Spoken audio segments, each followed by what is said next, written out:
N'inyuma y'iyandikwa ry'abazoja mu matora yimirije, abanyagihugu bo mu ntara zitandukanye baracabuzwa bumwe mu burenganzira bwabo, nk'uko vyemezwa n'isoko ryacu mu ntara ya Rumonge ku masoko ya Kiganza muri komine Burambi na Muhuza muri komine ya Rumonge. N'ubu nta winjira aterekanye agapapuro yiyandikishirijeko. Uwo guhenda ubu ku muntu atagafise n'ubu ntaja mw'isoko, naho winjira kubera inguvu, kubera umuntu akoresheje inguvu, nayo ahandi ugize ubwoba baramubuza kwinjira mw'isoko.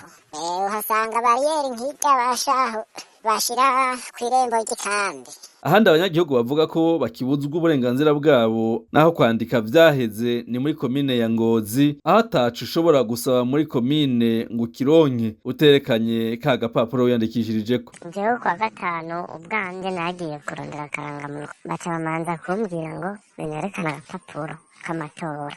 Jewe nca nabanza ndijijisha ndavuga yuko atako mfise, baca bambwira ngo nimigire. Bona nyene ko vyaheze nyene bamaze kunsohora, ca ndavuga ati ndagafise ngaha kaca ndakabereka, baca babona kunyemerera, ubundi ho bari bandahiye. Naho biruko hari n'ahandi ubu biruhutsa, akarorero nako muri komine Nyanzarake no ku mugwa mukuru w'intara ya Makamba, aho abanyagihugu batubwiye ko biruhutsa ubu kubera kuva igihe co kwiyandikisha gihera atawurasubira kubabuza amahoro. Aha bakaba mbere banamenyesheje RPA ko amabariyeri yari yashinzwe n'imbonerakure yakuweho, yamara nk'uko isoko ryacu vyabituyagiye ubwoba ntibubuze, kuko babwiwe ko mu misi iri imbere hagiye gukorwa urutonde rw'abitabiriye akamo, aho abajejwe intwaro bazoca ku nzu ibiheza bigatera amakenga, kuko batazi ico izo ntonde zizoba zigamije.